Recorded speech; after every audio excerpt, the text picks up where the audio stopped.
All right, everybody. How's everybody doing out there? This is a little bit of a special show, especially for me, because 3 years ago, a buddy of mine, I was going to help him pick up a car, and he was jamming on music on his cell phone. And a song came on, and it was called Life of a Working Man. And I was jamming out listening to it. And then I found out, I asked him, I said, who was that? And he said, that's Creed Fisher. And oh my God, let me tell y'all something. You want to get to the heart in music to the basic American working blue collar man, y'all have got to go listen to Creed Fisher. And we're actually very blessed that he wanted to be on the show today. And we're going to have a little talk with Mr. Creed Fisher. How you doing, sir? I'm doing great, brother. How you doing? Oh, dude, I'm just tired. With all the shows you've been doing, man, I'm surprised you were not like, screw it, I'm gonna watch TV or something. No, I'm good, man. It's Tuesday. I Yeah. take all of Monday off completely. I don't do nothing. But I went and saw my grandkids this morning. Got a good start, so it's all good. Hell, that'll wear you out in an hour. It does, man. About an hour is all I can take. It's crazy as all get out. But yeah, like I was saying when I opened up, man. I mean, that buddy of mine turned me on to your music 3 years ago, and I've just been like listening to everything you put out and following everything that you've been doing, and I'm just like, dude, you freaking get it, man.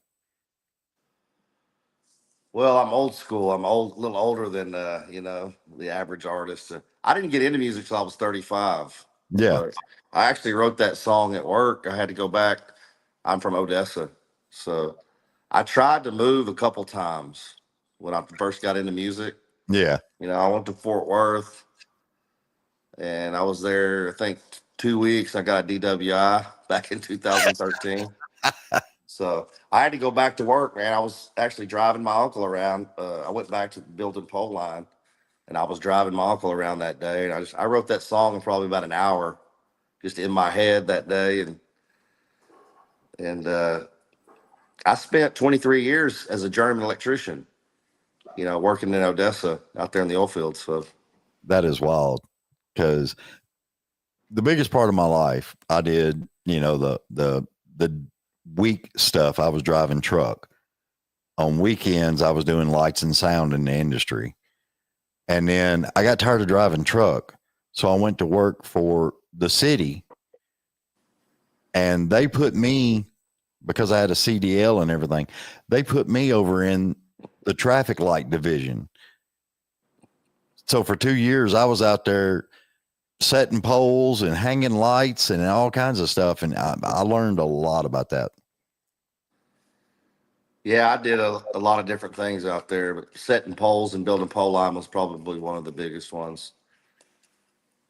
And when It's my like, dad started his own business back in 2008 time frame, yeah, that was mainly what I was doing, was building new construction, so yeah. it's hard work, man, but it's pretty satisfying work and it's good work. So Well, it's nice when always you can get enjoyed it it. done, and holy crap, you actually set them all in a straight line and everything looks good. It's a little I've bit of, spent many I've spent many a day out there with a plumb bob just standing out there like this, trying to make sure they were straight. But right. I think that song in particular, it just comes from such a genuine place because I was getting up at 6 a.m. every day. Actually Yeah. 5:30 because I had to be at work by 6. Oh yeah. Or I had to be at my uncle's truck by 6 o'clock in the morning. So, and me and 6 o'clock in the morning, we do not go well together. I'm telling you. Dude, the roughest time I've been Yeah. having lately is where I work at now. I drive a yard dog. I get up at 3 a.m. Got to be at work at 4 a.m. Mm. And then I get off at 1:30 and I come home and I hang out on this podcast and do stuff on it. So I Yeah, I know. think you get used to it over the years. One thing that if I could take any, probably as more than any other song I've ever written, that song. If I could change anything, any lyric, if I could change one lyric, because evidently with all my fans, 6 a.m. is not early enough. Most of these people say they're done with work by then. So Yeah. Well, I mean, I guess I should have said 2 a.m. and I'm up again. I don't know. well, But honestly, when Landman came out, the whole Taylor Sheridan stuff and everything else, I'm but well aware I'm trying to get a song on there. dude, I was like, they're in the oil rigs and all this other stuff. They need life of a working man. And I Yeah, was, I'm seriously trying to get my songs on there for sure.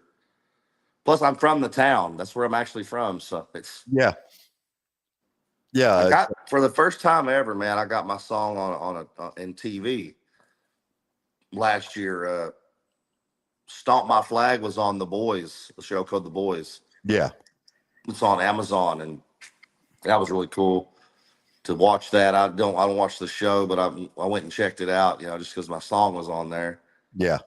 And then kind of carried over my my song was the official song of Firecracker, the last season of The Boys. And then it carried over into Gen V, which is like, I guess, a new version of that show. Yeah. And so that's really cool, man, to see your song on TV.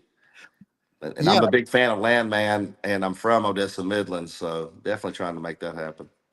Yeah. Cause, the girl I've been dating, we were watching Landman one time and I'm like, I've been there. I've drove right through there. And she's like, It's what? And I said, yeah, when you drive truck and you go from Tennessee to California and back, there's all these different routes you can take. And I have been through there. I know every daggum thing that they're showing you right now. And she was just like, wow. It's just something about it, man. I mean, it just, Texas is a big freaking state. yeah, it's its own animal for sure. Yeah. Cause when I was looking up some stuff and everything, I was like, holy crap. You got 3 of the top 10 on Texas single. And I was just like, holy crap. I didn't fully realize that they actually have their own chart down there. Yeah, it's a useful form, for Oh, sure yeah. as a Texan. But you got I-10, you got I-20, man, and when they meet, right there where they meet, it's a little bit west of where I'm from. That is awesome. And no matter where you're going, east to west in Texas, you're either taking I-10 or I-20. Oh, yeah. And going out, we always ran 40 out. And then coming back, I was always running across the bottom, doing 8 to 10 and into 20 and going up that way, hitting 40. Yeah, West Texas, man, it's a lot. It's the People only don't. state. It's the only Yeah. state really you could actually start at sunrise and not be out of it by sunset. Yeah, it's kind of brutal, man. Like I said, growing up out in Odessa and then touring Texas extensively when I first got started. I remember driving from Houston to Odessa, 10-hour drive. Mhm. On a Sunday. Coming Yeah. back home, getting in at the middle of the night, and then having to be at work the next day. But and we have a little bit of a claim to fame there too. Friday Night Lights. Yeah. So it's not our first time to kind of have a little bit show off where West Texas, and we have a lot of people out there. Matthew McConaughey goes out there all the time, and then once you get out west past Odessa, you got Alpine, and as you head out to El Paso, Fort Bend down there, close to the border, and all that Terlingua and all that stuff. Yeah. I think I can't remember exactly what town Matthew grew up in. I remember reading I about know it. he comes out west to West Texas a lot because I have a friend of mine that's a friend of his. He goes out there quite a bit. Yeah. Because he tells that story and stuff about getting the motorcycle for his baby brother who could piss higher or whatever the hell it was. And it was just, I was just shocked that he actually was, born and raised up in Texas. Cause there's a lot of times, he doesn't really sound it sometimes, especially when he's in a movie or something. But other times, yeah, you kind of get it because he's got that drawl. He's got that what I He's like to cool, say. dude. What I like to say is the He's a the Texas male voice. He does have one of those voices for movies, though, man, for narrating stuff. Oh He yeah. makes good commercials and stuff like that. But He's got a daggum CD that he sells, or it's a straight, you can stream it or something like that. But he actually talks to people while they're having a hard time going to sleep, and he puts them oh to yeah, yeah, yeah, sleep. yeah, yeah. And I've I'm seen just like, that. I want that gig, man. Hey, man, I'm kind of. They say my music puts little babies to sleep. That's what they say.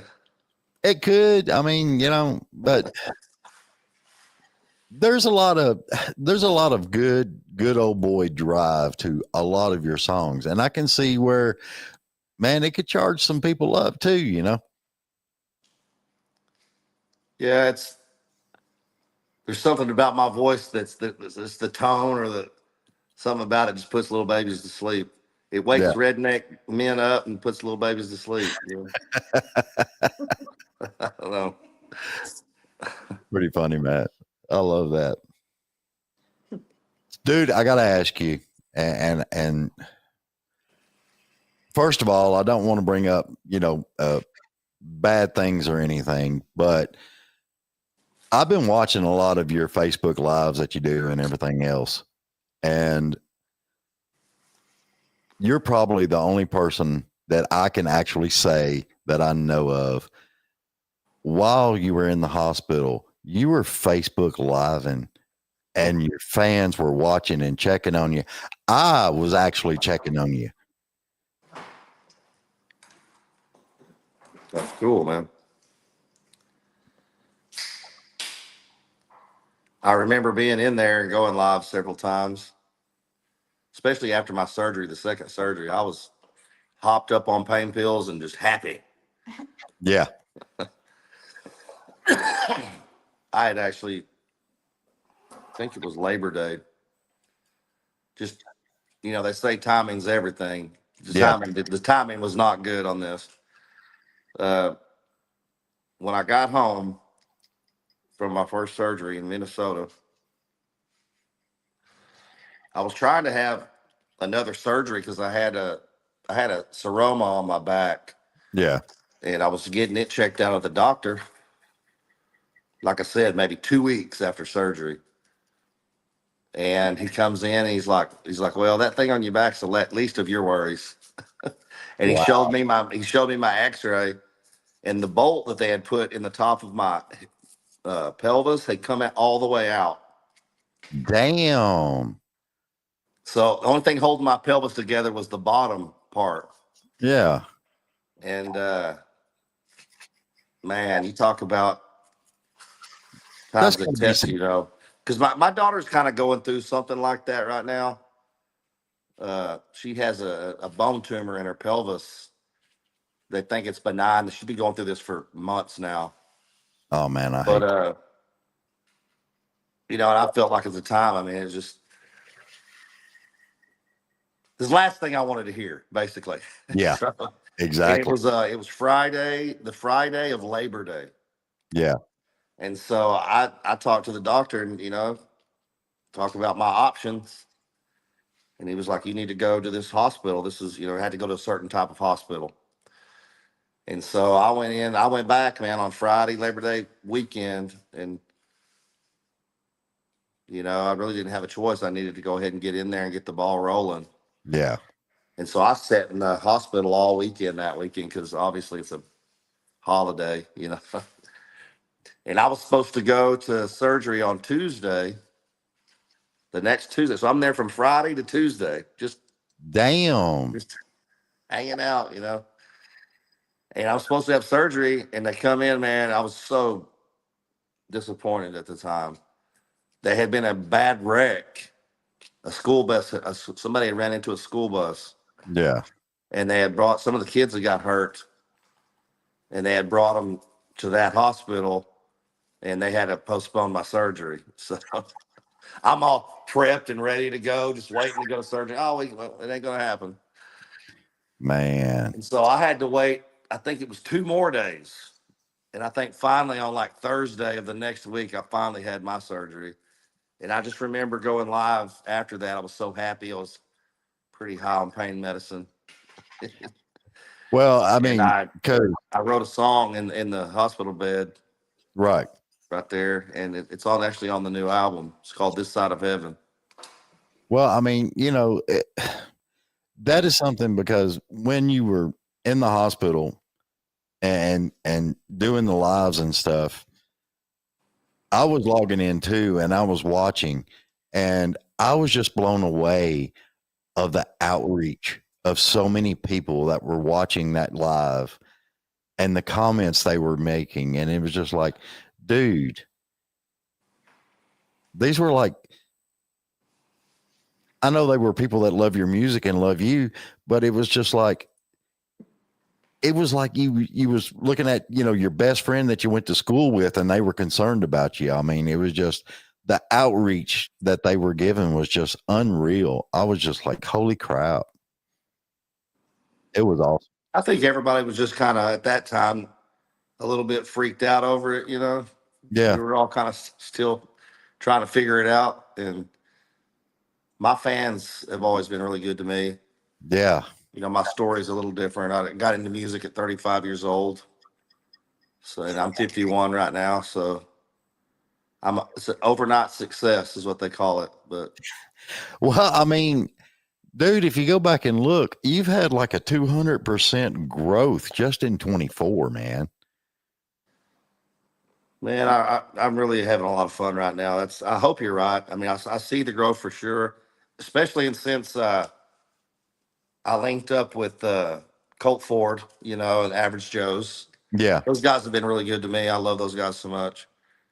I've been through some stuff in music, and I'll just leave it there. But I love the guys over there, the ladies and the fellas over there at Average Joe's, and so it's been a lot of fun, man. To be honest with you, and my music's growing a lot. Everything's just trending upwards. I think I've gained probably 100,000 listeners, getting close to about 100,000 listeners on Spotify in the last 6 months. So Yeah. It's wild because it's like, okay,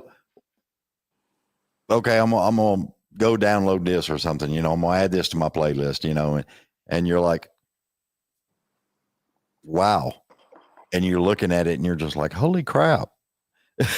And I love it because the one song that you do that fits me is Old School.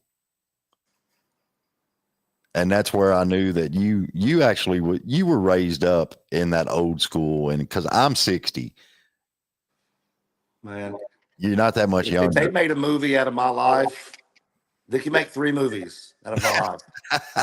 You can make the early one, the mid one, and the late one. Well, I mean, Growing up out in West Texas, man, when I was young, it was crazy. It was the Wild West back when I was young.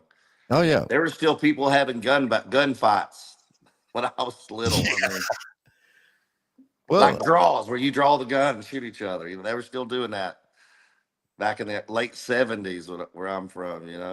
well, I My mean, if grandparents' house had no floor; it was literally dirt. yeah.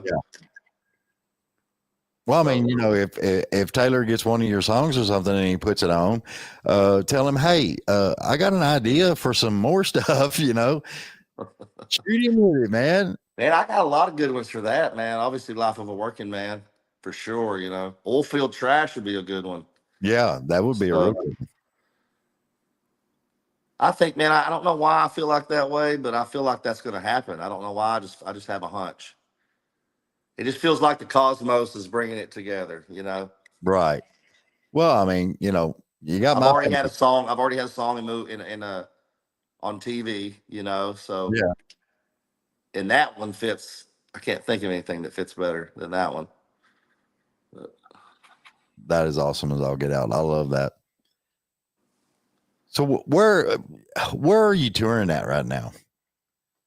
I play all over the country. They won't let me out of the country, or I'll be playing in Canada and probably uh, South America. But Well, I mean, you're on the Between Heaven and Hell tour right now, right? I tour perpetually. So basically, the gist of it is I go back to on tour the third week of January, and I come off tour the second week of December. So You've got to be one of the most.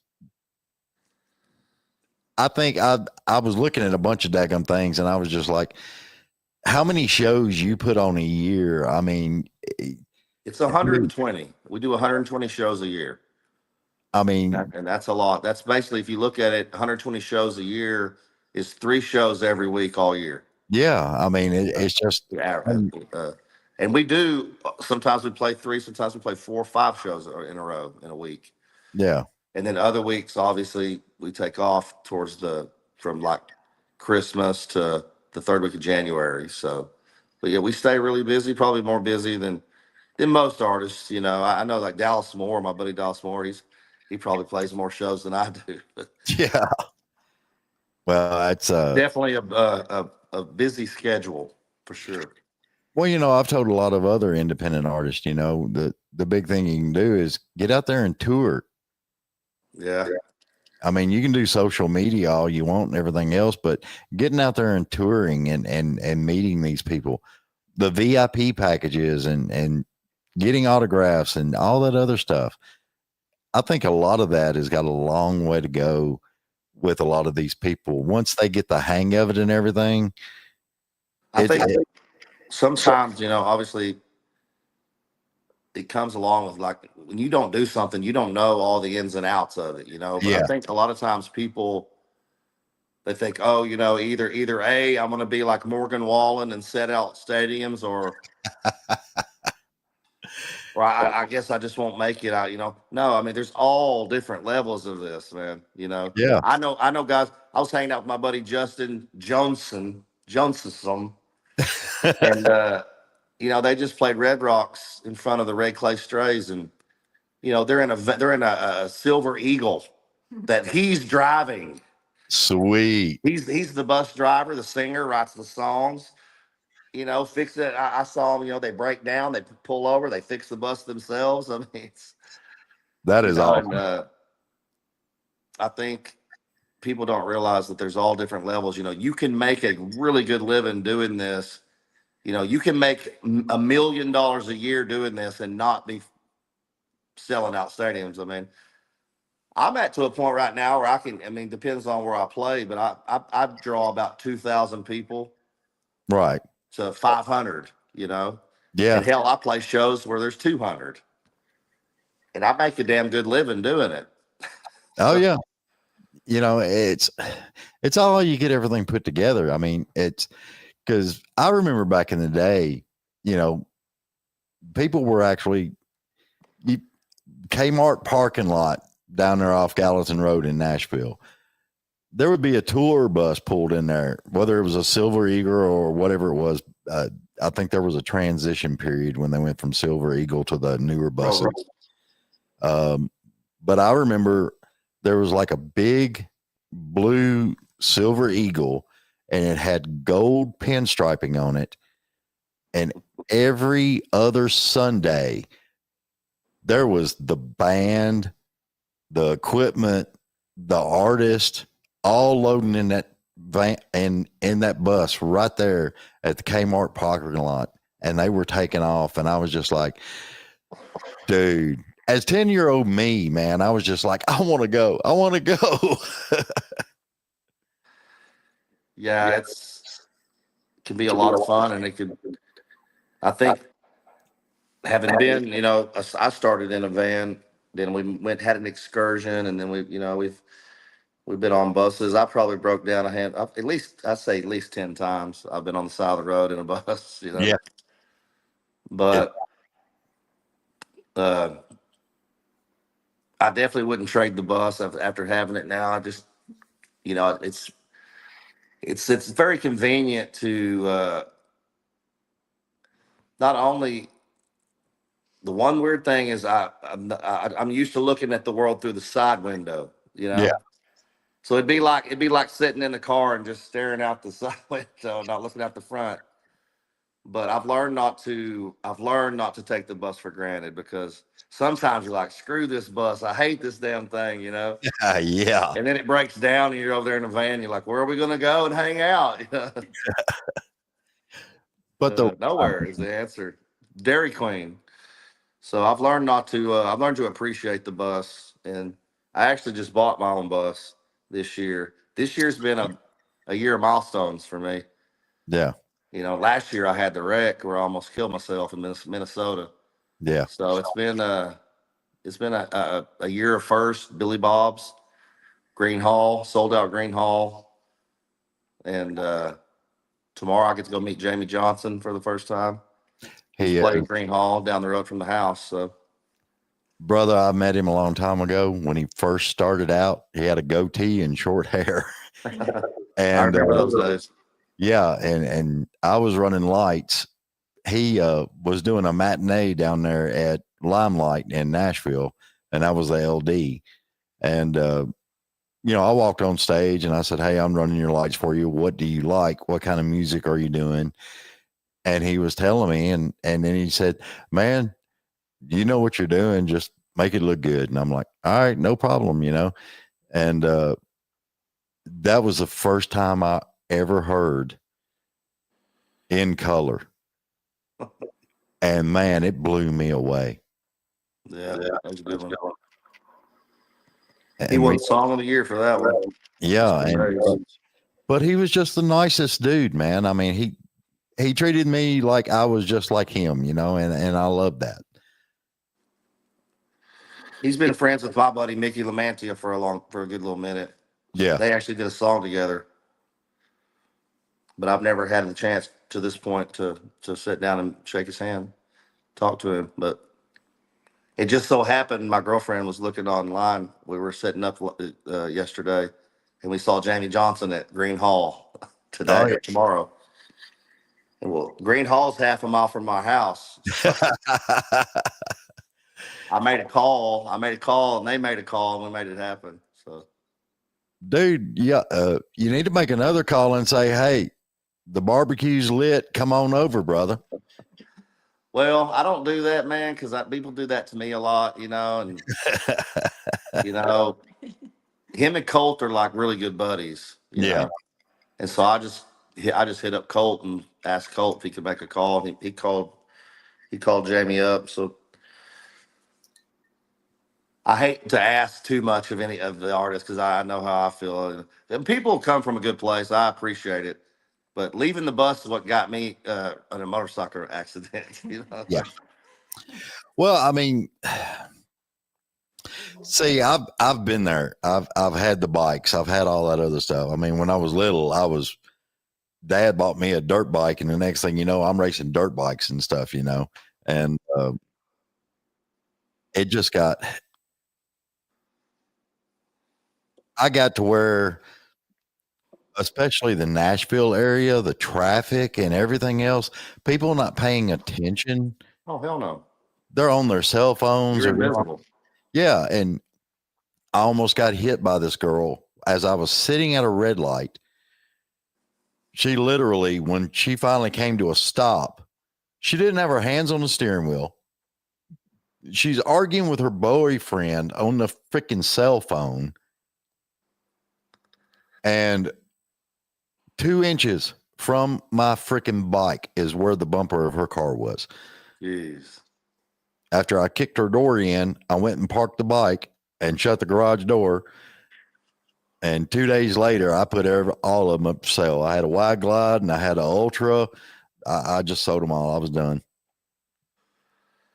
Yeah, it's hard, man. I love riding, but I don't ride a whole lot anymore.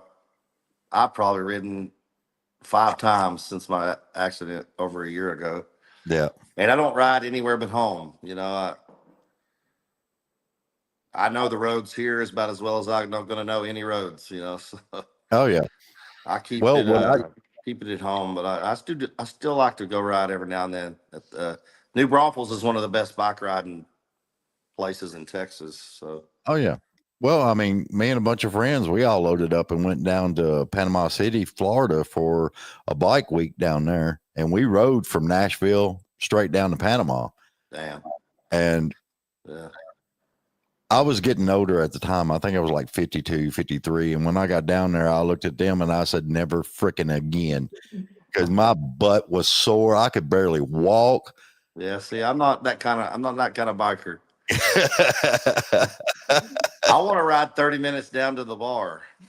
Yeah. You know, have a couple beers and ride 30 minutes down to the next bar. That's Well, I where mean, I'm at. this might help you. I don't know if it will or not. I'm just saying what I did after I sold the bikes and everything. I went and got a side by side because my first love was dirt bikes. I got a side by side. I got the roll Be bar. careful on one of those too, because my buddy just broke his damn. My buddy's. I got a good friend of mine, Logan Rush. Yeah. He's. I think he's 18 right now. He was about 14 when I met him. He's actually on one of my songs, Wood Smoke, on the new album. Okay. And him and his dad were at a mud park in a side by side, and somehow they flipped it. Damn. And they wasn't seat belted in, Ah. and they went flying out, and the damn side by side landed on his dad, broke his arm in half, Damn, dude. fucked him up. I'm sorry about that. No, you're fine. Forgot I was on. You'll have to edit that out, but no, it messed him up pretty good, man. His dad was in the hospital for a minute, and he got I think it was maybe 15 stitches in his head. Yeah. So the moral to the story is be careful. You know, you can Oh, mess yeah. yourself up on anything. Well, I mean, Try hard enough. if you get a side by side, I do recommend getting the racing harness and put it. Yes. Strap yourself in. Exactly. And then I wear a helmet even when I was in the side by side, you know, and I'm If just they would like, have been strapped in, they wouldn't have been hurt. yeah. Sherry McIntyre just did a shout out to you from Virginia. I know Sherry. You know her? Okay. Yeah, my friends are freaking out right now. I don't know what happened, but I go live pretty much every day. Yeah, and you haven't done that in like what, 4 days, 5 days? Well, I can't go live. I don't know what's going on. I went to go live and it said this user cannot create a live video. 60 days tomorrow. And so I just check it every couple days. I don't know what happened, but we'll see. There ain't no telling. You're live Right, right so- now, technically. Well, yeah. Yeah, see? See, And that's why Sherry's here. She's happy. She saw it. She's like, ooh. She's missing me.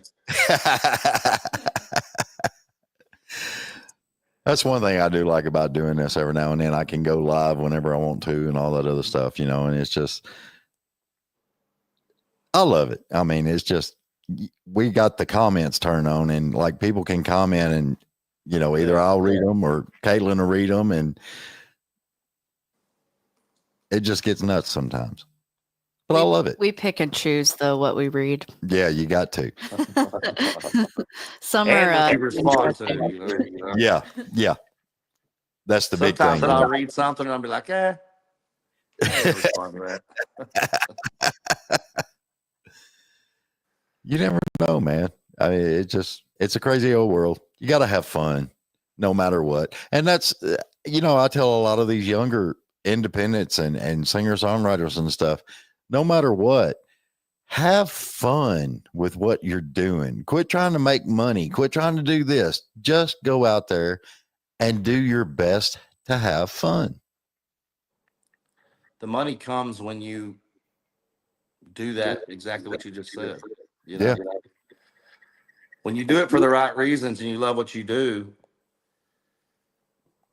the rest always falls into place, you know? Yeah.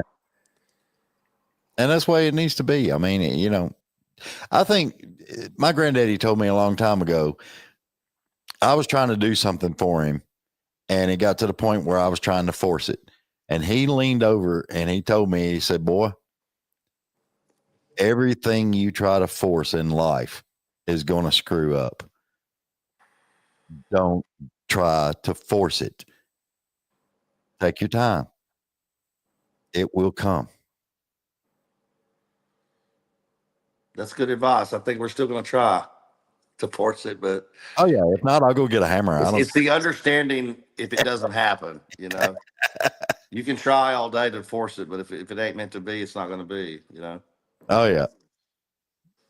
And Sherry McIntyre just said, support the music, do it with joy. And then I got called out for Tanya. I'm sorry. She always says hi, and it's like in the middle of you guys having a good convo, and then I forget to say it. Yeah, well, you know. But Tanya Bradshaw says hi. Hi, Tanya. Yeah, it just, you start having fun on these things, man. I love it. Just the way it happens. I just love music, man. Yeah. Everything about it. Well, I mean, that was something that interested me because you did pro ball for 9 years, and then you went from pro ball to music. And I was just like, there had to been a calling or something before, even when you was in pro ball, there had to been something musically driving you. Well, music was a big part of my, the fam growing up on both sides. Yeah. Even though it was a little bit different, we were always spinning vinyl back in those days. And I don't think really for me it was I don't think it ever crossed my mind, just besides seeing it, watching certain things like watching Elvis, Oh yeah. and seeing all the women going crazy. I was always been a ladies' man, even at 5 years old. Yeah. But and then as I got a little older, VHS hit the market. Let's see, I'm showing my age now. I know I look 35, but I used to sit around and watch George Strait, man, and just seeing all the ladies swooning over him. And I was like, man, if I could do anything, that looks like a pretty cool gig, And then life took over and you don't think much about it. But as I got older, when I was about 19, karaoke came out, and I just remember being in high school and like singing along to the radio, and have a few friends of mine were like, damn, you sing pretty good, I'm like, thank you. I guess I think I do, maybe, I don't know. But then when karaoke came out, you could sing with nobody else singing, and Oh you yeah. couldn't hide how you sang when you got up and sang it. And so it kind of all started with karaoke back. I was about 19 years old, and when I got out of the army and went back home, I bought a little karaoke machine. You just hit a button, Yeah. and it took the words out and so that was kind of the first time I realized, dang, I can sing pretty good, and that kind of lights a fire in your mind, like maybe one day I could do something like that. Yeah. But then, I mean, life takes over. I mean, before I knew it, I had 3 kids, and I Yeah. was married, and it was not a reality until 12 years later when I got divorced, and just kind of, I don't know if no one's ever been through a divorce, they're all different, but, I went from basically one day I had 3 women in my house, my wife and my 2 daughters, Yeah. to having no women in my house. And that's a drastic change, man. Oh yeah. And then everything that goes along with that, it was a nasty kind of situation, how that works. Oh yeah. Because But that's when I got into music. I was 35 years old. I was like, well, always kind of wanted to sing songs. I guess maybe I could write one now. there you go. Because I was going through a lot, and I wrote a song called I'll Keep Drinking. And I went to my family reunion, and I had an uncle, no, not an uncle, a cousin of mine, cousin Lonnie Ingram. And he had been in Nashville. He had an album. And I went to the family reunion, and I was sitting around with him, and I was like, hey, man, I wrote this song. I wanted to kind of like, and so I kind of sang it to him, and it's like, he was like, man, that's some good stuff. Yeah. The bar still can't replace the sound of your laughter. These neon signs can't give me that same glow. The dance floor and those swinging doors, they don't soothe me Yeah. like you did so many years ago. And that's how it all started, man. That one song, I kind of, because I didn't play guitar, you know, I didn't know how to put it to music, but I just sang it to my cousin. He was like, "Man, that's pretty good." Yeah. And that was the very first song I cut, you know, even way back then, even as a demo, you know. And that was the first song I wrote and kind of how it all got started. I'm just impressed that you remembered most of the words to it, because there's some people out there that can't remember. They have to do the phone Well, thing. I was drawing a blank there for about 5 seconds, but I just kept talking. I knew it would come back to me. Give it time. Give it time. Exactly. But yeah, that one, and I ended up, I was just thinking about this today, you know. My first album was in Nashville. It was back in 2011, Yeah. probably November, early December 2011. I went to Nashville and cut my first album. And it doesn't exist anymore. You know, it was called Down Here in Texas. It was 10 songs that I had written. Right. And I never really cared for the album. It was up, it's not up anymore. I've redone several of the songs, probably about 6 of the songs I've redone over the years, you know, and that was one of the ones I redone was I'll Keep Drinking. And it was ended up being on Rebel in the South. And it being the very first song I ever wrote, it will always kind of be a special song for me. Oh, yeah. It's kind of as well as you can imagine. I mean, it was the first song I ever wrote out of 200 now 220 songs, you know. Yeah. So it's kind of has a special place. Yeah. Because I was going to say, I haven't counted, but I know you've got a buttload of songs out there, and they touch so many people, man. I mean, it's just, it's crazy. There's some people I that have go, 10 original albums out yeah. out of the 14 that are out. Yeah. But see, now, remember back when we was younger, when you bought an album at Walmart or wherever you was buying albums out, it was always 14 songs. Sometimes you get lucky and there'd be like a bonus track on it, like 15 songs. And now you got some people that are putting out, EPs that are got like 10 songs. You get lucky if they got 12. I think that's an industry thing. And it's just kind of part for the course as we, you know, things change from CDs are, I still sell quite a few, but they're gradually phasing out. I mean, they're mainly a collector's item, you know, Yeah. but I don't think that's gonna. I mean, that's just where we're at. But so that's kind of where EPs came from. But I don't have an EP. The only EP I ever had, they ever did, was the Kids album. Right. You know, and I figured because I did 5 songs, and I figured down the line towards the end of my career, I'll do 5 more and then put them together. You know, because I don't like EPs. I don't like the way it looks. I'm old school, you know, and I get it now. I understand why they do it. I just don't. To me, an EP says either two things: you didn't have the money to finish it, or you didn't have the songs. It's one of the two. Right. And back in the I mean, day, it's a, when we were doing demos and stuff, it was like 4 songs, and that's what you put out to get booked on shows and all this other stuff, you know? yeah, and I think a lot of these artists today. I think I was just thinking about this also today.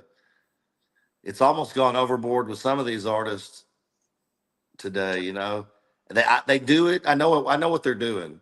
They're doing it just to throw it in the face of everyone who can't do it. You know, Yeah. like Morgan Wallen. I'm gonna put out an album that has 35 songs. You know, you look at some of these other. I mean, you know, it's like some of these artists. A lot of these bigger artists now are putting out.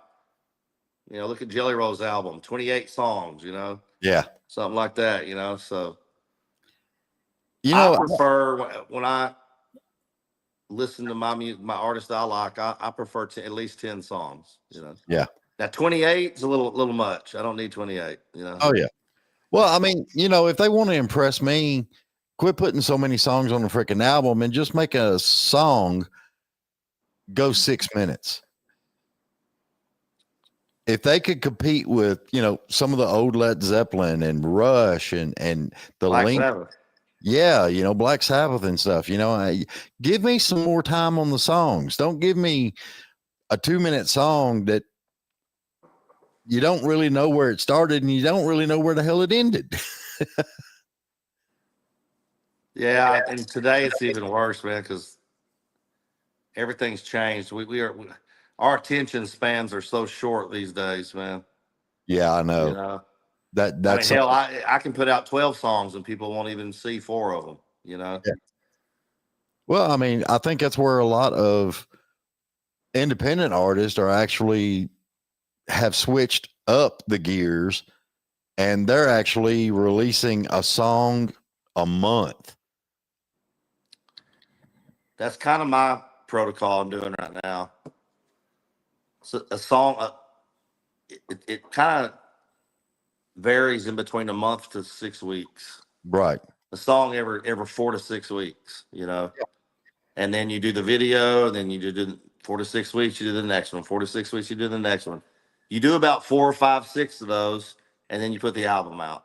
Oh yeah. You repeat. Now I kind of like doing it my way, which makes no sense. I don't give a dang because I'm gonna go ahead and make whatever I'm gonna make. And I just like doing what I like to do. So I'm doing it the way they want to do it right now. One song every 4 to 6 weeks. Whenever I get through my relationship with the label, because I started out independent. I'm going out independent. I mean, even though I'm on I consider it an independent label. It's a label for independent artists. Yeah. And Well, that's why I liked when they started that and come up with Average Joes and everything. And I was just like, hell yeah, finally somebody for the underdog, man. It's the only label I would have even considered signing with. Yeah. And my relationship with Colt Ford is why I just love Colt so much. Just such a good dude. I love Colt's songs and everything about the man. My only bitch I've ever had with one of Colt Ford's songs was I used to go riding with a buddy of mine. And when Colt come out with that album that had Cricket on a Line on it, and my buddy was 6'4", 250 pounds, riding a big blue Ultra, and he would blast that freaking song and dance that bike down the highway right in front of me. And I was just like, I hate you. It was just crazy, man. That's funny. That was just fate, man. You can't no other way around it. Yeah, I know. I just actually did a song with Colt. Came out a few months ago, and it's on his new album. So Sweet. I know, man. I like this. It's fun because he's sitting right now. He's sitting at 12 on the iTunes pre-order chart, and I'm sitting at 15. Yeah. And so it's cool to go on his thing and see, Creek Fisher's like, that's cool, man. Yeah, you can look Not down. only that, I know people don't realize, a lot of people, but me and Cole almost died within 2 months of each other last year. Damn, son, I didn't hear about that. Yeah, he had a heart attack. He's actually a walking miracle. Yeah, well, yeah. I mean, he had a heart attack, and the doctors gave him a 5% chance. Yeah. Yeah, he didn't breathe for 20 minutes. Oh, yeah, I didn't hear that. Yeah, he's been going through it ever since then, and hell, a month and a half after that, I wrecked my motorcycle in Minnesota and almost died. Well, yeah, I remember the motorcycle and everything, and I was just like, that was within like 2 months of each other. Yeah. So that was, and we had already cut that song before any of that happened. Wow. So that was nice to see that song come out. It was like, you just kind of realize that wouldn't have come out, had it not been the way it turned out the way it did. Yeah. Well, I mean, And I know your friend made you mad, but I haven't met anybody in the music business that I respect more than Colt Ford. yeah, it just, it was, it wasn't really mad. It was kind of like you just got, when somebody puts something on repeat all the freaking time and you're just like, dude, come on. Yeah, trust me. I have grandkids. I totally get it. I felt that way. I swear I don't know. These people are aliens, I think. Yeah. I walk in my daughter's house and there's 3 different songs playing Yeah. in 3 different areas of the house all at once. And I'm like, how is this not driving someone in this house mentally insane? Like 'Cause mama I've was been here like, 3 minutes and I'm almost mentally insane. Like, what was mama running around with earplugs in her ears or I something? don't know what's going on. The TV's got one song on it. The kid's on the couch with a little laptop with another song playing. This one's over here in the hallway with the little phone playing something else. I mean, utter chaos. Dude, I totally understand that because my granddaughter, when oh God, what was the name of that daggum movie? Had let it let it go, let it go. Frozen. Huh? Frozen. Yeah, Frozen. The movie Frozen came out.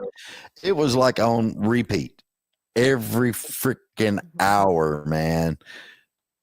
And she would walk around the house singing that Frozen song, the Let It Go. And I was just like, dude, y'all wearing me You gotta out. pick your battles, man. Oh, yeah. I go over to my daughter's house and I prefer it that way, because when I go there, I can leave when I want to.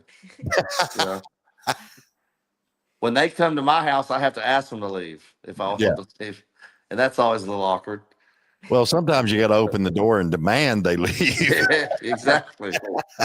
So I tend to go over there, and I tell you what, man, I don't know what's going on with these people. I'm looking at the TV. I don't even know what it is. I have a hard time finding words to even describe. It's like someone's playing a video game, but yet it's not us. Yeah. It's just another person somewhere. And it's just little clips of this video game. And it goes to the next little clip of this video game. I'm like, Yeah. what It's is going crazy. on there? Dude, they've got people that actually will. I thought SpongeBob was silly. Goodness. I actually like SpongeBob. It grew on me. Yeah, it grew on me over the time. Well, I mean, it had a little bit of a hidden message to it, about, Listen, just be a good person. I don't like change. You know what I'm saying? Okay, you can't take me from a purple dinosaur to a little sponge guy. I hated the purple. You got to give me some transition time there. Everything you own's purple. Now all of a sudden you want yellow. Yeah. And then, throw in all the Barbie crap that you had to get it back in the day, Oh my goodness. I have 2 daughters, so yeah. It's amazing how different boys and girls are, Well, yeah, but my son, drastically different. I was always like a gearhead and hot rods and all that other stuff. And then I'm thinking, my son's going to follow in my footsteps or something. And he shows up one day and he's showing me pictures, and the Fast and the Furious, that boy lived it. He loved it. That's what he wanted. And he kept talking about, you'll never have a 10-second car. And I'm like, well, my 67 fastback used to run 949. So where's your 10-second car? I'll take another 2 seconds to get there. I'm going to slow it on down, I might even walk if you're going to be doing this 10 seconds. I mean, there comes a point in time in your life, man. Listen, I just like to hear it vibrate. I like to feel it vibrate. I don't need to go 10 seconds. Yeah. I can get there in 12. Fine. But that's the young kids, man. They listen. I'm a little older, man. I've realized slow down just a tad. Oh yeah. But plus, I got a little bit of beef with that Fast and Furious thing. Come on, man. You're gonna get these kids killed. The only thing cool about there ain't one thing on there that I can believe that you're actually doing in the car. Yeah. The only thing that I really thought was really, really cool about the Fast and the Furious was when he pulled out that black Dodge with a Hemi in it and the blower sitting in it. That's the only thing I really liked about it. There were some cool cars in that, and there was some cool action scenes in that, Yeah. but it went a little bit overboard. You know, I think it went way overboard on it a went lot. way overboard. But It gets crazy. he'll grow up one day, man. You know, just like we all do. I don't know. He's in his 30s now, and now he's moved on to he's in a big Dodge Ram pickup truck. So There you go. There was a time I would have probably drove a Lamborghini, you know. Now I don't want nothing to do with it. I want a 68 Chevelle, you know. yeah, I want my Mustang back that I had I whenever. don't like anything new. I like all the old stuff. Yeah, that's it. Like the old Mustang. Well, I mean, everything back in the day, if something happened or anything went wrong, you could open the hood and you could fix it right there on the side of the road, and then you can go on down the road. These new cars, if you open the hood, you're lost. Period. Well, that's because they want you to have to take it in and get it Yeah. fixed. They want that All money. computers. They want the money. It's all about the money. And that's just par for the course, man. You know it's going to happen. As Yeah. technology gets more involved, they're going to program these parts to go out at 50,000 miles. You know? Exactly. And you never know how much they're going to charge you. A friend of mine went and had an oil change the other day, and he got charged, I think it was like almost $100 just for an oil change. And I'm like, y'all have lost your mind, man. I used to pay that all the time for an oil change. In the bus? No, in my truck. It'd be about $80 because I got tired of doing it myself. Yeah. And I was shocked how much it was, but I wasn't wanting to do it myself, so I just paid it. Yeah. Well, sometimes you got to, it just, there's times I ain't got time anymore. There was no one but me to change my oil till I was probably in my 30s. Yeah. And I was working a day job, and I'd have my wife take the car to go get the oil changed, Yeah. And it used to be about $20 to $30. But then again, gasoline was 10 cents a gallon back when my dad was young. So Oh, yeah. it is what it is. When I got my first car, gas at the time was 99 cents a gallon. I remember those days. Yeah. I miss those days. They were good days, man. I don't think we realized how good they were. I know. And I don't think we'll ever get back to that. I just don't ever see it. We won't. We're screwed. Yeah, Let's just be honest. I went to dinner the other day with 5 grown people, my crew. Hell, that's just I look around and every single one of them is on their phone, oblivious that anyone is even there. It's like we've never been more isolated than we are today. Like Yeah. you can be at a table of 6 people and be by yourself. Oh, yeah. Well, I've said it And before. they're everywhere but where they're actually at. What kills me though is like, okay, say you're in a restaurant and you're sitting there and you see a young boy and a young girl come in, and you kind of figure they're on a date, right? And both of them are sitting at the table together, and are they texting each other? Are they texting other people? I mean, there's no conversation going on. Because there's nobody requiring any standards. Yeah. There's no dads in the home saying, no, this is not how we do things. Exactly. They're not getting taught this. Put your phone down. Keep your phone in your pocket if you're on a date. Respect the person you're with. I mean, and I'd say even if you go to eat dinner with your family, keep your phone in your pocket. You can get on your phone after the dinner. you know. Yeah. But we just, well, like I was saying earlier, and it goes back to what I do for a living. There's no way you could put out 3 albums in a year back in 1975, you know. But No, people didn't move that fast, you know. we, we But used to. now, today, 3 months, they done forgot about it, you Oh, know. yeah. Well, I mean, I remember we used to stand outside the record store, and it usually started around 10 or 11 o'clock at night because we knew that album that we were dying to get our hands on was hitting that store, and we wanted to be the first in line to get it. We used to stand in line to get tickets. I remember that. I mean, I seen Kiss back in 1978, and the ticket price was $12.50. Yeah, I saw George Strait back in the early 90s. Yeah, I think it was $30, I think, was the yeah, big price. And he yeah, was but the biggest country artist in the world at the time, you know? yeah. Well, in my book, he's still the biggest country artist of all time. He'll always be, yeah, always. Him and Merle, I mean, I have to put Merle at the top, but he's right there. And George Strait's one of the reasons why I wanted to do music, you know, as a kid. Yeah. I saw a lot more of him than I did Elvis, you know, because he was from the area I was from. Right. So, you know.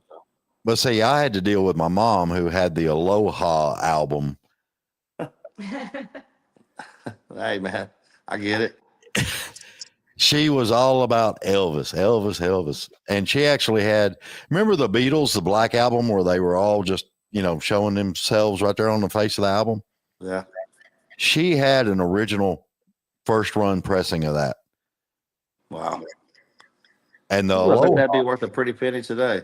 well, yeah, the Aloha album was the first pressings of it. Yeah. And she sold them at a yard sale. And I'm like, somebody has it in their attic right now, don't even know what they got.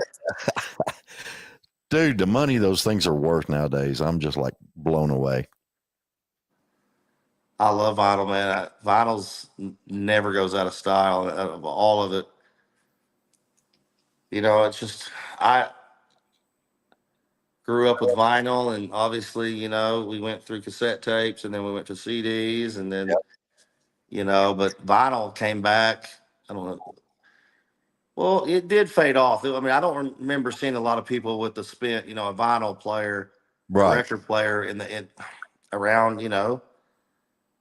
I want to say even about the time I was graduating in the mid 90s, you didn't really see it much, you know. Yeah. And then here lately, I'd say maybe about 10 to 15 years ago, I started seeing, you know, I moved in with my roommate in Austin, and he had a vinyl, and all this vinyl he collected. And I was just like, man, that's really cool, you know. I don't think vinyl ever goes out of style.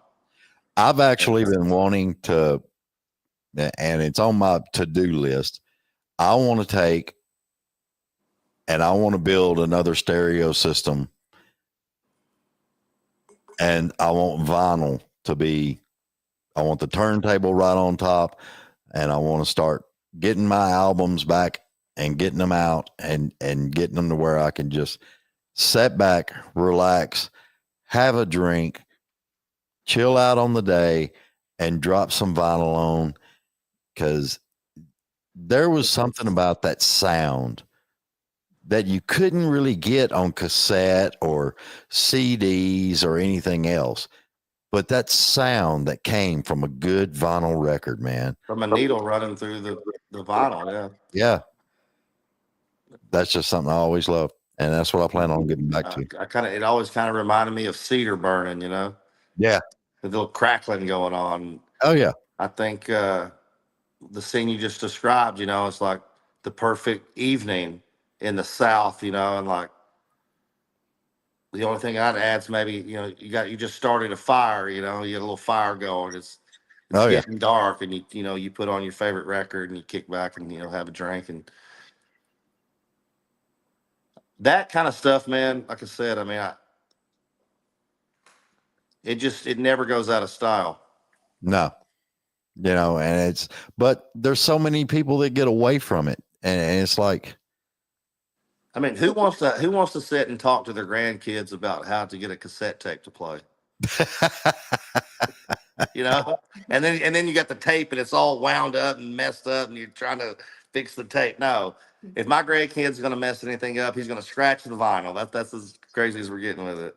oh yeah, But even my grandkids, man, he loves it, man. He comes over here and he's like, lift the lever, pull it over, look down the lever. But he won't let it play for more than 10 seconds. yeah, And then he wants to lift the lever, move it over. He just likes the lever. yeah. It's fascinating. It's fascinating. And then when that thing when the handles goes down and the needle touches the vinyl and the music comes on, he's like, whoa, he's looking around like, what? That's magic. Oh yeah, because back in the day, if you got good at that, oh, that was something sweet, man. You could just hit that little See, negative dude, spot. I'm telling you, if you can put a vinyl down, if you can put the lever down on a vinyl and have it go right on the song you want it on, Oh yeah. you spend a few hours messing with this apparatus. I love it, brother. What I got to tell you this, because I'm happier than shit, because just like you was talking about running down the road, I get to run down the road October 25th because you're going to be in Murfreesboro, Tennessee. Hot Springs. Yes, sir. That's where I did a video last year. That place sticks in my head. A lot of places I play, I'll come back and I'm like, oh, okay, now I remember this place. But that place, yeah, I like that venue. Oh, it's a gorgeous venue. I mean, 85 acres, man. And Yeah, I did the video shoot at that place for the new album. Actually, those two videos aren't even out yet. yeah, The first one drops on October 17th with the album, and then the other song will be coming out. Well, not the song, the video will be coming out in January of next year. So that's going to be awesome. cool spot. I dig it. Oh yeah, it's actually Caitlin, the producer, she's actually run sound out there before. So My ex-wife came out to the last show I played there unexpectedly. I know you're ready for a good story. Sure, I love good stories. Yeah, I'm going through a divorce at the time, and I don't know, like I'm not very I'm not an expert per se on divorces, but evidently, if you snuggle with your ex-wife or you with the woman you're trying to get divorced with, if you snuggle with them, that's bad on you. It looks bad on you and it restarts everything. I don't know how that works. I don't know how they would know, but yeah, I'm playing the show last time, and about halfway through, I look out, and my ex-wife, she wasn't my ex-wife at the time. We were getting divorced, and she's standing in the audience. Wow. And then she tried to come to the bus, and luckily my manager was there, and he turned her away, before she got anywhere close. But that was a good little story from the last time I played there. That is crazy. There ought to be some kind of like little contract or something, Yeah, okay, we're getting divorced. I'll shake your hand, but no hugging, no snuggling, no nothing. See you, bye. Well, there is a lot in the contract now because we got divorced. She can't come to my shows. It's in the contract. Damn. Uh,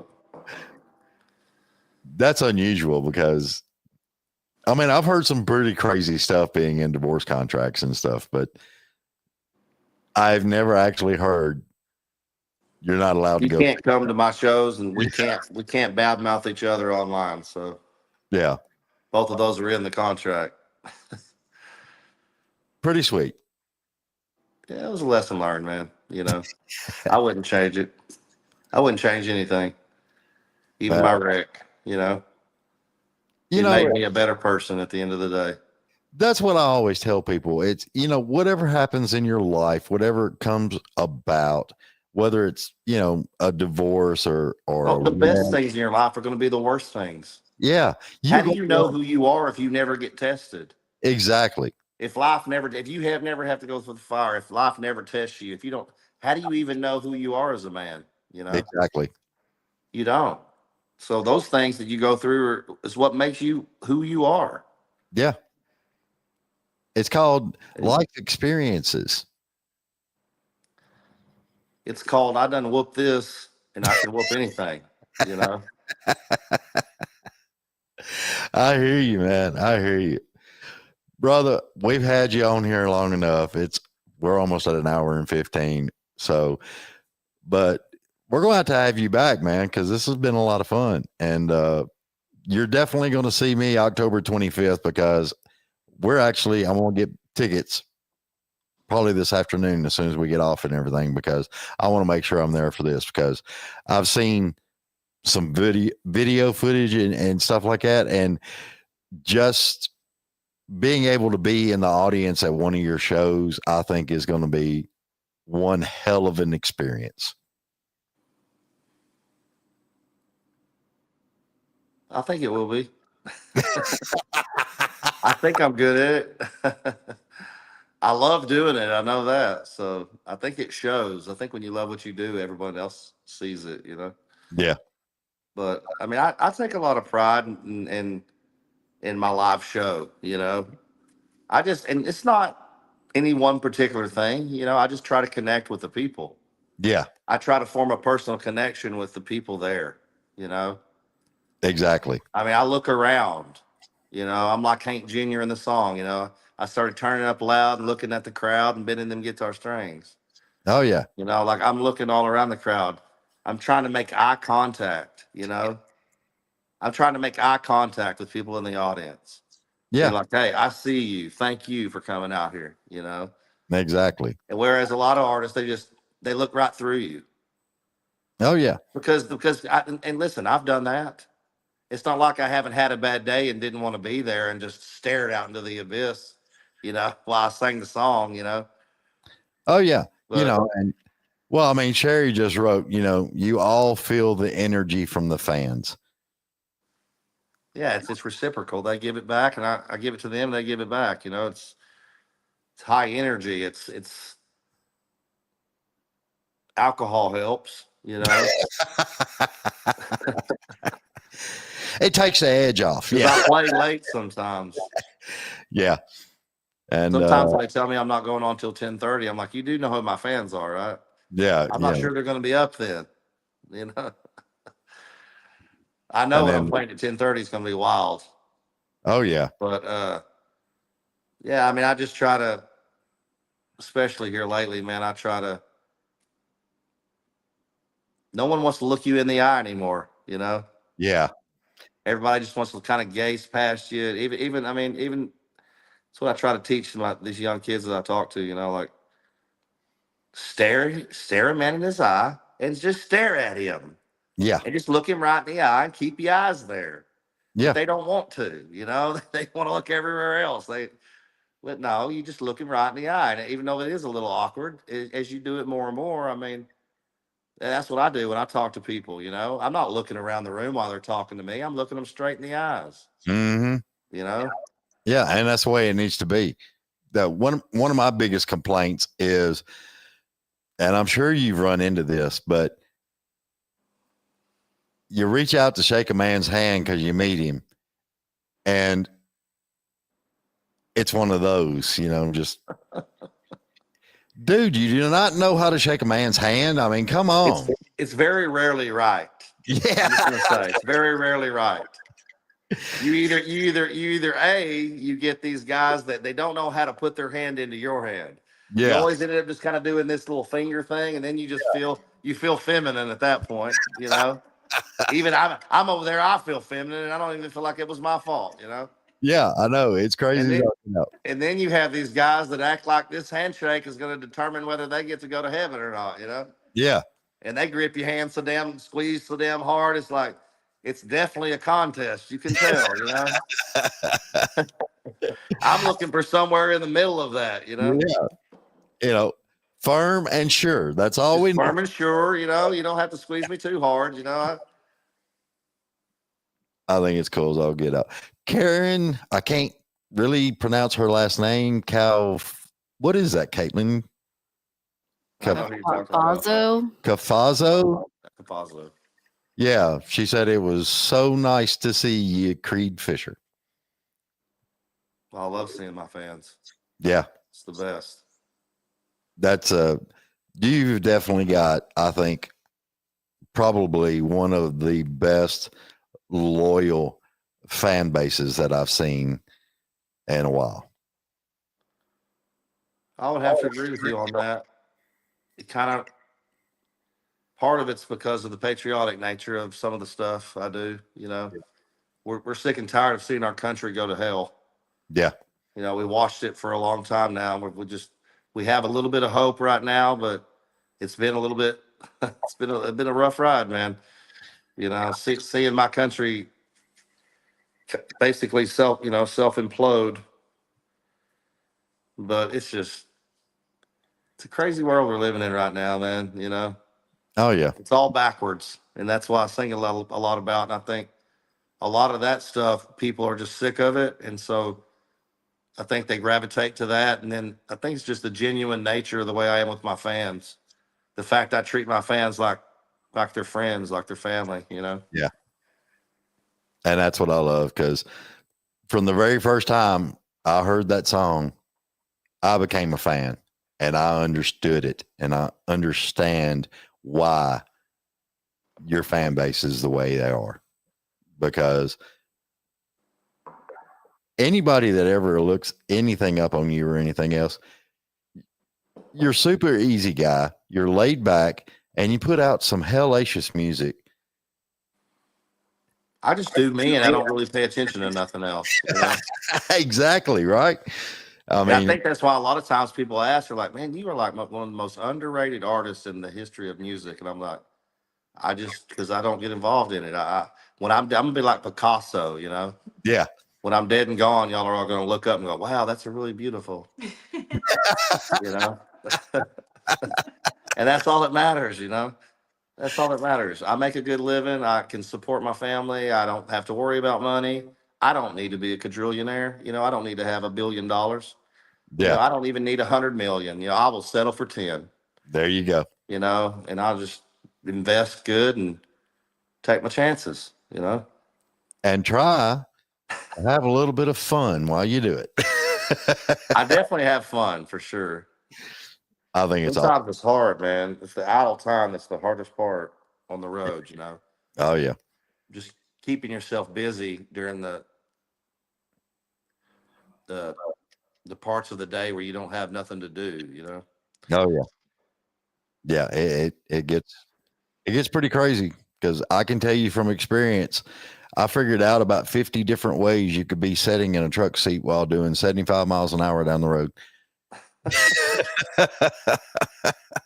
I tell you, man, one of the weirdest things for me personally, baby, you hand me that ladder. Yes. One of the weirdest things for me personally, man, is when I come off the road, especially if I'm on the road for 2 or 3 weeks and I get in a car, looking out the front windshield. Hmm. I'm not used to seeing the world coming at me from the front. I'm used to watching it from the side view, you know? And then a bug hit the windshield and it scares the shit out of Oh, you. what was that? Well, that was a bug. Calm down. But yeah, and don't even start talking about actually driving a vehicle. I'm like, woohoo, this is fun, boy. I never liked to drive before. This is kind of fun, you know? Hell yeah.